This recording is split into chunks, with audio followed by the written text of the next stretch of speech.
Salisa aqui, ele fala: a igreja não presta. Se eu falar que a igreja não presta, o que eu faço com vocês? Tá bem? Então, louvado seja Jesus. Deus não precisa da maioria, Deus precisa do remanescente. E o remanescente, com Deus, sempre será a maioria esmagadora. Amém? Vou ilustrar o que eu quero dizer para vocês. Como é que eu descobri no livro de Jó uma maneira de explicar racionalmente o sofrimento. Tá bem? Você sabe, antes de falar como eu descobri, deixe-me colocar primeiro o problema que eu tive com o livro de Jó. Quando eu entrei para a igreja, gente, sofrimento era o meu sobrenome. Lar tóxico, complicado, com todos os traumas imagináveis e inimagináveis, violência doméstica, violência moral, psicológica, pressão, aquela coisa toda. E às vezes eu chegava na igreja, parecia assim que eu estava entrando no... Sabe criança pobre de desenho, que ele fica na porta da padaria vendo as guloseimas lá e todo mundo comendo? Assim que eu me sentia. Eu falava: poxa, Senhor, por que as coisas dão tão ruim para mim? Aí alguém falou assim: olha, você quer entender? Leia o livro de Jó. E eu fui ler o livro de Jó e não me ajudou nada. Porque o livro de Jó parecia o seguinte: Jó era um camarada bom, perfeito e tudo. Daqui a pouco eu vou colocar o problema. Parece que Deus faz uma aposta com o diabo. Ele vai ficar fiel, não vai, não vai. Vamos apostar? Vamos, R$1. Jó perde tudo, rebenta com a vida dele. No final Deus dá para ele outros filhos, que um filho nunca substituiu o outro. Ele ficou com a mesma esposa, recupera tudo e acabou o livro. E aí? Onde é que está a moral da história? Então, estudando mais a fundo o livro de Jó, eu descobri que... Vamos então aplicar isto ao livro de Jó, para entender melhor o livro de Jó. Para resumir a história de Jó, eu só vou ler o primeiro versículo com vocês e vou fazer um resumão aqui, um simulado aqui, né? Vamos ver aqui, Jó, capítulo 1, versículo 1. Havia um homem na terra de Uz, cujo nome era Jó. Esse homem era íntegro e reto, temia a Deus e se desviava do mal. Essa expressão era íntegro em hebraico, é a palavra tam. Tam em hebraico quer dizer uma pessoa completa. Traduzindo o hebraico em miúdos, Jó era um cara gente boa, competente, bem-sucedido, bom pai, bom amigo, bom vizinho. Se Jó estivesse aqui na igreja, ele estaria sendo homenageado como o melhor ancião da igreja. Se ele estivesse entre os líderes de jovens, ele estaria sendo homenageado como aqueles que destacou. Se ele estivesse na Câmara do Comércio de Salvador, ele seria agraciado ali com uma medalha de honra ao mérito. Ele ganharia o título de cidadão honorário de Salvador. Tudo. Jó era bom em tudo. E além de ser bom, sabe aquele bom que até dá raiva? Era o Jó. E além de ser bom em tudo, Jó também se desviava do mal. Aí a Bíblia fala que um belo dia, ele tinha filhos e filhas, ele estava vendo os campos dele, todos aí, os filhos, os animais, cada vez prosperando mais ainda. Jó era um homem feliz. A vida passava por ele e ele tinha tanta preocupação em não perder o contato com Deus, que ele fazia sacrifícios em prol dos filhos quando esses tinham festas, para que não houvesse nenhum pecado ali. Até que um dia a Bíblia fala que houve uma reunião no céu, e os filhos de Deus foram comparecer perante o Senhor. E enquanto os filhos de Deus, que eram anjos, seres de outros mundos não caídos, estavam diante de Deus, veio também Satanás entre eles. E Deus pergunta para Satanás: o que você está fazendo aqui? E Satanás falou assim: vim de rodear a terra e passear por ela. E Deus falou assim: você já viu meu servo Jó? E Satanás fala assim: ele é seu servo porque o Senhor o compra com bênçãos. Tira tudo dele e eu quero ver se ele vai continuar abençoando o Senhor. Deus permitiu. E Satanás começa a punir Jó. A primeira notícia que Jó recebe é que os campos dele haviam pegado fogo, ele perdeu tudo. Depois Jó rasgou as vestes quando ele descobriu que os seus filhos também foram mortos num saque. Para piorar, depois de ter perdido toda a sua riqueza, ter perdido todos os seus bens e os seus filhos terem morrido, ele começou a ter doença de pele. E para piorar tudo isso, a esposa dele ficava sempre no ouvido ali, incomodando. Amaldiçoa Deus e morre. Por que você insiste tanto na sua inocência? Depois vieram 3 amigos de Jó e começam a dialogar com ele o livro todo. E vão dialogando. Jó. Jó perde a paciência com as falas deles e fala o seguinte: ora, vocês esqueceram que Deus está me punindo? Os amigos: não fale isso, Jó. Não fale isso. Tema a Deus. E Jó falou o seguinte: eu sou inocente, ele é que está me punindo, eu não sei porquê. Os amigos: Jó, para com isso, tantas pessoas você aconselhou, agora que você está com problemas, você mesmo não aceita conselho? Até que no final, um 4º elemento aparece, mais novo que os demais, e esse é o único que é agraciado por Deus, que Deus aceita eu quero entrar na parte do diálogo com Deus. Que Deus aceita a fala dele, Eliú. E finalmente, Deus aparece para Jó, num redemoinho. E quando Deus aparece para Jó num redemoinho, Deus fala assim: Jó, onde é que você estava quando eu fiz isso, quando eu fiz aquilo? E recupera tudo o que Jó tem. Como eu falei, uma história que, olhando grosso modo, ela parece assim trazer muitos problemas. Aliás, o próprio hebraico de Jó já é complicado. Jó tem o hebraico mais difícil de todo o Antigo Testamento. Quando São Jerônimo estava traduzindo a Vulgata Latina no 4º século, Jerônimo falava o seguinte, que o hebraico de Jó era escorregadio como lama, porque tem frases e palavras que você pode ler de 2 maneiras. Por exemplo, eu sei que meu Redentor vive, no contexto pode ter o sentido de eu quero a redenção enquanto estou vivo. Muda completamente. Eu sei que meu Redentor vive é uma coisa, eu quero a redenção enquanto eu estou vivo, mudou tudo. É como se eu dissesse assim: fui à casa da minha avó que dava os fundos dela para o mar. Você está falando dos fundos de quem? Da casa? Esse é o hebraico de Jó, o tempo todo assim. Além disso, o outro problema que eu tinha com Jó é aquele que eu falei com vocês, parece que é uma aposta. Tem um filme muito antigo, Trocando as Bolas, eu não sei quem conhece, é uma comédia que 2 empresários fizeram um pacto de pegar um executivo e acabar com a vida dele para ir para a sarjeta, e pegar um homem da sarjeta e colocá-lo, só mudando a vida deles lá para ver. Acabou com a vida dos 2. E no final a aposta dos homens era de $1. Quer dizer, estamos brincando. E parece que é isso, parece que Deus faz uma aposta com o diabo. Será que eu sou apenas isso? Um objeto de aposta entre Deus e Satanás? Será que é isso que eu sou? Outro problema que eu tenho com Jó. Quando você analisa o que os amigos de Jó falam, é só coisa verdadeira. Pastor Eduardo está aqui, sabe como é que quando a gente prega na internet, qualquer coisa que você fala para mais ou para menos, vira de ortodoxia a heresia em 2 minutos. O problema é que quando eu pego a fala dos amigos de Jó, eu só vejo ortodoxia. Por que Deus pune se eles só falaram a verdade?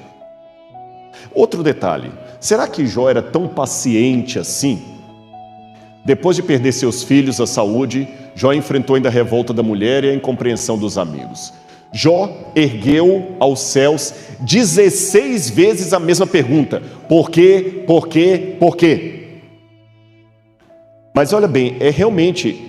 Agora, onde é que está isso na Bíblia? E o pior é que não vem só com esse negócio de o verdadeiro cristão não pergunta por quê e sim para crer, que talvez jogaram isso para você. Vem também com uma gama que você não pode nunca questionar, senão você perdeu sua fé. Se questionar é pecado, então Jesus cometeu um pecado no último momento da vida dele, porque ele terminou o ministério na cruz do Calvário falando: Deus meu, por que me desamparaste? Elahi, Elahi, lama sabachthani. Deus meu, por que me desamparaste? Então Jesus perdeu a fé. Eu descobri que a Bíblia me dá o direito de fazer perguntas. É que existem 2 tipos de questionamento. Existe o questionamento de dúvida honesta, angústia, e o questionamento de desconfiança. São diferentes. Dúvida honesta: papai, por que o senhor está me batendo? O que eu fiz? Isso é uma dúvida honesta.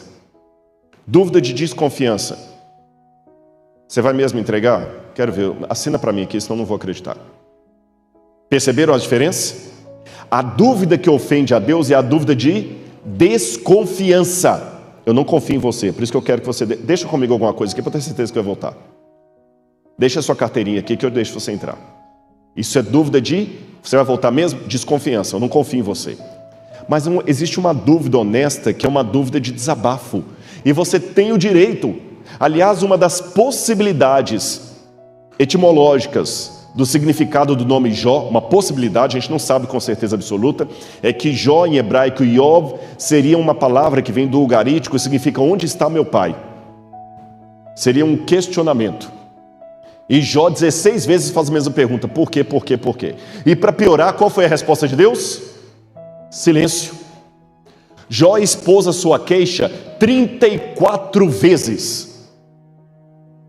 E quando você quer queixar, não, irmão, não fala isso. Mas por quê? Não fala. Você vai ofender a Deus. Eu arranco de você o direito de falar, está doendo, porque é de bom tom que o cristão está sempre impávido do colosso. Lembra que eu falei que os amigos de Jó são ortodoxos? Vamos ler algumas frases dos amigos de Jó. Algumas frases de Jó. De Jó. Tu tens alguma satisfação em oprimir-me, afinal tu mesmo me criaste. Como podes rejeitar a obra das tuas mãos, enquanto sorris com aprovação para o plano do inimigo? A Bíblia é inspirada por Deus? Essa passagem foi inspirada por Deus? Vocês ficaram com medo de responder? Vou perguntar de novo. A Bíblia é inspirada por Deus? Toda escritura é inspirada por Deus. Então pergunto, isso aqui foi inspirado por Deus? Então Deus sorri com a aprovação do plano dos inimigos? Deus é um sádico? Mas está escrito ali, ó. Jó.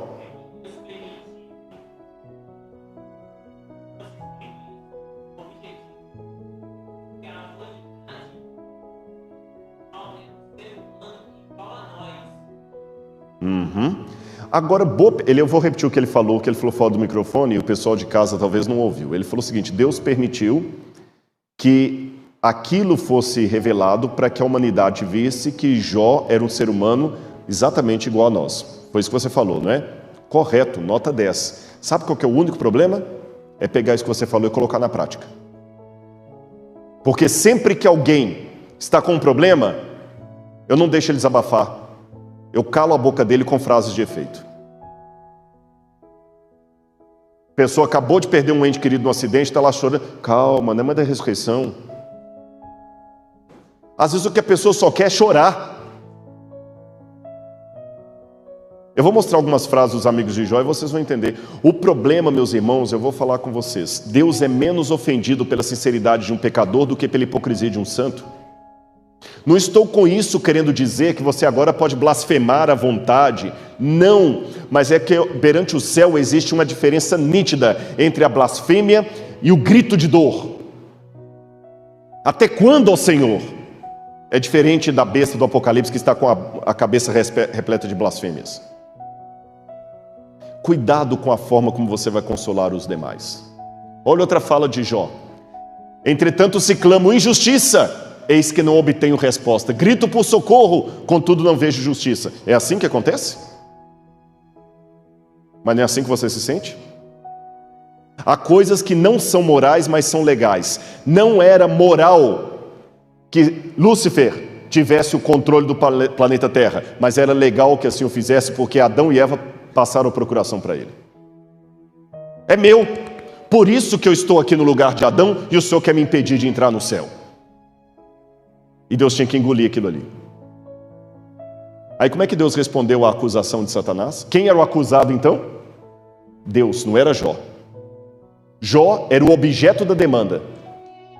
Jó era o dinheiro que eu quero receber, o Senhor não me paga. Aí qual foi a resposta de Deus? Você já viu meu servo Jó? Havia muita gente ali vendo a situação. Deus podia mandar o diabo calar a boca, falar, cala a boca, você vai embora. Mas Deus não é aquele. Deus é onisciente, mas Ele lida com criaturas que não são. Então Ele pacientemente dar justificativas e explicações de coisa que em tese ele não precisaria dar. Você já viu meu servo Jó? Mas o senhor compra Jó. Ele falou, não compro não. Pode ir lá. Jó vai ser o meu argumento. Vamos ver se ele quer ficar com você ou comigo no final. E aí começa toda a derrota de Jó, mostrando que Deus não quer um Jó super-herói. A força que dá legitimidade ao caráter de Deus não é você ficar como um impávido colosso, sem nunca cair, sem nunca tropeçar, sem nunca duvidar, sem nunca questionar. Significa que você falar, está doendo, pai, eu não estou entendendo, mas o senhor está comigo e eu vou ficar com o senhor. Irmãos, eu vou contar para vocês, teve muita oração que eu fiz, que na verdade foi só suspiro, choro e ranger de dentes, mas foram as orações talvez mais profundas da minha alma. E cuidado quando você ver uma pessoa sofrendo, sem saber o que está por detrás. Faz isso porque a gente sempre... Sabe aquela história do Kiko e do Chaves? Eu tenho um sanduíche e não te dou. A gente faz isso a vida toda, porque uma das melhores maneiras da gente se sentir bem é colocando holofote na desgraça do outro. Aí esquece da nossa. E tentando me convencer que aquilo não vai acontecer comigo. Aí entra a filosofia dos amigos de Jó. Não faça isso. Agora vamos às respostas de Deus. Me chama a atenção que Deus responde a Jó em 2 momentos. E aqui está o pulo do gato. Aqui está o segredo. Olha como é que Deus aparece para Jó. Vamos ler aqui comigo, por favor. Jó capítulo 30.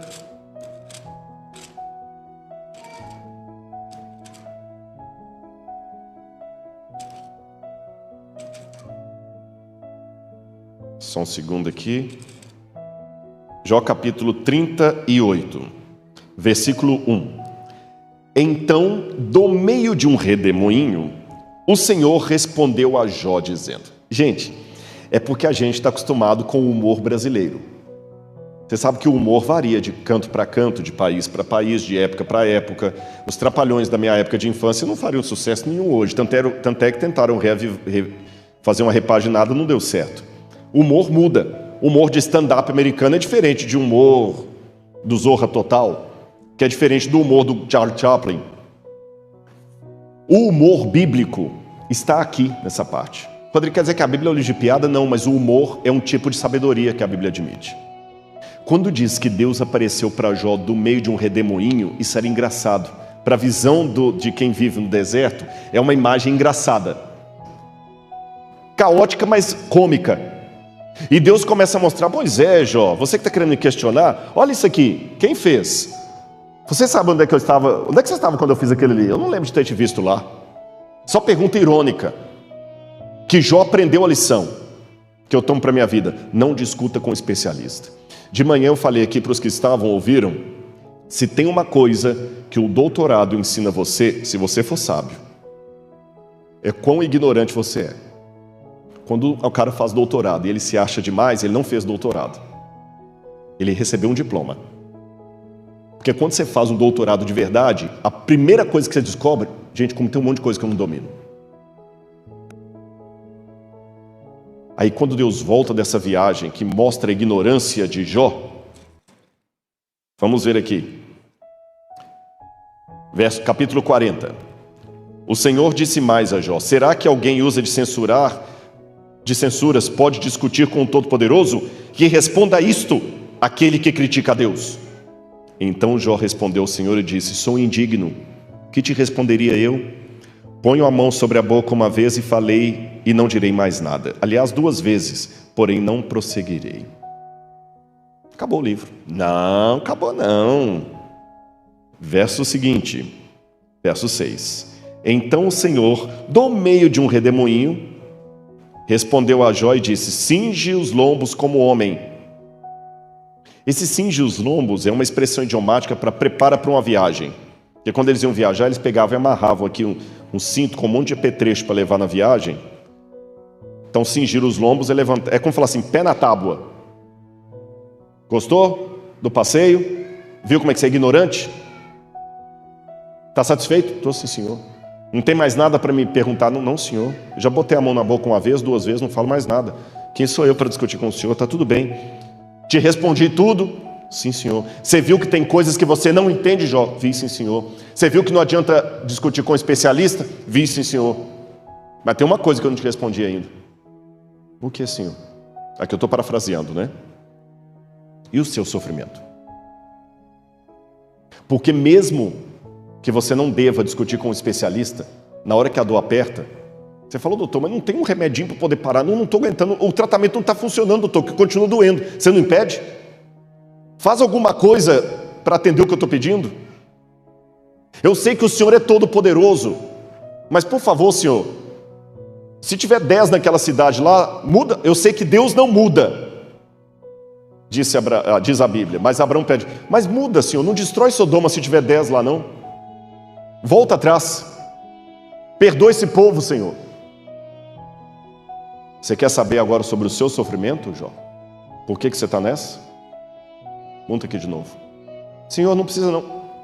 Vem. E quando Deus monta, dessa vez, Deus não vai fazer um monte de perguntas para Jó. Deus vai mostrar 2 criaturas terríveis para ele. O Behemoth e o Leviatã, que tragicamente traduziram por crocodilo e hipopótamo. Eu prefiro entender o Behemoth e o Leviatã como 2 monstros indenomináveis, como se fosse um monstro marinho e um monstro da terra. 2 monstros caóticos. E sabe por que Deus mostrou para Jó 2 monstros caóticos? E é mais, Deus não apenas fez esses monstros caóticos, como Deus destrói esses monstros, que aqui no capítulo 40, verso 19 diz, este aqui é a obra-prima dos feitos de Deus, daquele que o fez e o proveu de espada. E Deus luta com esses 2, e Deus luta de tal maneira que Jó fica com medo. Jó fica com medo. Até então ele ficou admirado, sem dar respostas com Deus, agora ele ficou apavorado. Na primeira carona, Jó ficou admirado. Intelectualmente resolveu o problema do sofrimento. Mas na segunda, o coração ficou tremendo de medo. Jó ficou apavorado e Deus lutava com aqueles 2 monstros e tentava segurá-los. E até parece, quando você lê nas entrelinhas do livro de Jó, desculpem, não é nenhuma blasfêmia não, parece que até o próprio Deus estava com dificuldade de manipular aqueles 2 monstros ali. O texto dá a entender isso. E Deus falou, está entendendo isso aqui, Jó? E por que Deus mostra 2 monstros? Lembre, Leviatã, serpente do mar. Behemoth, monstro da terra. O monstro do mar, o monstro da terra. Te lembra alguma coisa? Apocalipse 13. Por que lá no Apocalipse aparece de novo um monstro do mar e um monstro da terra, igual o Jó? Quando eu vou na cultura ugarítica, eu noto em vários povos em volta de Israel a simbologia do mal como sendo 2 monstros. Uma serpente ou dragão do mar, que tem 7 cabeças, uma ferida de morte. Está vendo aqui? O deus El de Ugarit, ele está cortando uma das cabeças da serpente do mar, ou dragão, que tem 7 cabeças. E eu vejo também outros textos falando do monstro do mar. Parece que o mal é sempre apresentado como sendo 2 monstros. E como o povo vivia naquele jogo de imagens, Deus partiu do conhecido para o desconhecido. Agora que Deus luta com esses monstros, Jó começa a se lembrar de uma coisa que ele questionou a Deus lá. Jó capítulo 10, versículos 3 a 10, você pode ler com calma. Jó questiona assim, o Senhor porventura tem olhos de carne? O Senhor enxerga como os mortais? Nesse capítulo 10, Jó, ele questiona assim, para o Senhor é fácil o Senhor falar para eu ter paciência no sofrimento? O Senhor não está experimentando o pecado na carne, o sofrimento na pele como eu sofro? Para o Senhor não tem canseira? No final, Deus mostra, tem canseira sim. E olha o que Jó diz no capítulo 42, verso 5, depois da batalha final de Deus contra os 2 monstros. Eu te conhecia só de ouvir, mas agora os meus olhos te contemplam. Para Jó poder contemplar os olhos de Deus e a face de Deus, Deus teve que se diminuir. E ele se diminuiu. E o Verbo se fez carne e habitou no meio de nós. Ele lutou contra os 2 monstros. na cruz do Calvário. Você fala, Jó, que eu não sei o que é o sofrimento? Eu vou mostrar que eu sei. Na cruz do Calvário, meus irmãos, Jesus pagou o preço eterno pelos nossos pecados. E Jesus vai ficar por toda a eternidade preso a um corpo humano. Sabiam disso? Muitas pessoas pensam que Jesus morreu na cruz do Calvário, ressuscitou, voltou para o céu bonitinho e tudo mais. Qual era a característica do preço pago na cruz? Por que tinha que ser Jesus para morrer na cruz e não um anjo? Quem sabe essa resposta? Qual que era o tipo do preço que tinha que ser pago na cruz? Pois é, mas se fosse derramamento de sangue, você está certa na resposta, mas deixa eu provocar. Derramamento de sangue, os bodes também e as ovelhas também tinham derramamento de sangue. Mas por que aquele derramamento de sangue não era o suficiente? Não só isso, ser um cordeiro perfeito, um anjo sem pecado também seria perfeito. Morte eterna, o sacrifício tinha que ser eterno. Morte eterna, porque o pecado trouxe para o mundo morte eterna. A morte que nós experimentamos, o sono da morte, é uma morte temporária. É apenas uma consequência, como espirrar, como envelhecer. A morte que o pecado trouxe, que o diabo queria nos aprisionar, é a morte de consequência eterna. Se é morte eterna, eu vou fazer uma pergunta filosófica para vocês. Como pode um Deus eterno, sinceramente, morrer? Se Deus é Deus e não pode perder a eternidade dele, como é que pode um Deus eterno morrer de verdade? Se ele é eterno, não é correto teologicamente falar, dizer que Jesus perdeu os dons dele, porque Jesus não tem como deixar de ser Deus. As marcas vão ficar eternamente. E como é que elas ficam eternamente? Sabe o único jeito? Se ele voluntariamente aceitar. Imagine por um instante que a sua salvação dependa da minha cegueira. Eu tenho que ficar cego para você ser salvo. Eu tenho que ficar cego para você ser salvo. Mas a minha visão é divina. Eu não tenho como perder a minha capacidade de enxergar, mas eu amo tanto você, que sabe como eu faço para que eu seja cego e você possa ser salvo? Voluntariamente, eu fecho os meus olhos. Estou enxergando? Não ouvi, estou enxergando? Mas eu perdi minha capacidade de enxergar? Não. Só que a cegueira voluntária é pior do que a cegueira física, porque a física você perdeu os olhos, não tem o que fazer. A voluntária não, você de propósito fecha os olhos para toda a eternidade. Jesus, de propósito, aceitou morrer por toda a eternidade. E como pode um Deus eterno sinceramente morrer? Ele vai ficar por toda a eternidade preso a um corpo humano. Pega Jesus, que vivia na forma de Deus, para viver para sempre num corpo glorificado humano. Para sempre, não que ele perdeu, ele vai ficar para sempre, acabou. É o preço que ele pagou para a gente ir para o céu. Tende em vós, diz o livro de Filipenses, tende em vós o mesmo sentimento que houve em Cristo Jesus. Porque vivendo na forma de Deus, não julgou como usurpação ser igual a Deus. Antes a si mesmo se esvaziou, desceu o degrau, assumindo a forma de servo, vivendo entre os homens como servo, e aceitando a morte, e morte de cruz. Por isso Deus o exaltou sobremaneira. Ele deu um nome que está acima de todo nome. Espera aí, Jesus não é Deus? Você tem alguma coisa que você pode atribuir a Deus? Por que o Pai dá um nome para ele se ele já é Deus? Você tem uma credencial da associação, você já é pastor. Agora imagina que o desbravador fala assim, olha, pastor Eduardo, por tudo que você fez aqui, nós vamos te dar o título honoris causa de pastor da igreja adventista. Fala, obrigado, mas eu já tenho uma credencial no bolso. Se Jesus é Deus, por que o Pai dá um nome acima de todo nome se ele já tinha? Sabe por quê? Antes da cruz, Jesus era Deus por natureza. Depois da cruz, ele é Deus por causa honrosa.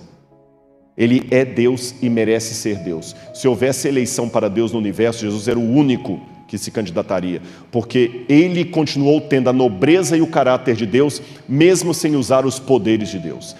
E para terminar, raciocine comigo. Se há um grande conflito entre Deus e o diabo, Deus não lutou como Deus. Eu sei que isso assusta alguns. Se Deus lutasse como Deus, haveria batalha? Haveria um massacre. E até onde eu saiba, aquele livro da Casa Publicadora Brasileira chama-se O Grande Conflito, não O Grande Massacre. Para que haja grande conflito, Deus não lutou usando os poderes de Deus. Se ele lutasse com os poderes, nem teria luta, gente, nem teria luta. Teria um... Acabou. Se tem conflito, é porque ele venceu o diabo com o seu caráter, mais do que com o seu raio mortal. E é esse caráter que levou Jesus a amar tanto você, que vai ficar para sempre preso a um corpo humano. Por isso que naquela luta com os dois seres do mal, os dois monstros, ele saiu machucado e falou: Jó, tá vendo que eu entendo o que é sofrer? E Jó fala: Senhor, antes eu ouvia do Senhor só por falar mesmo, mas agora os meus olhos te contemplam. Por favor, no seu sofrimento, na sua dor, deixe os seus olhos também contemplarem a Deus. Tem um conflito por detrás que nós não entendemos todas as nuances dele, mas o céu está batalhando ao nosso favor. E a história em breve terminará, pecados e pecadores não mais existirão, e o universo a uma só voz ecoará dizendo: Deus é amor. Que Deus abençoe todos vocês. Muito obrigado, viu? Amém.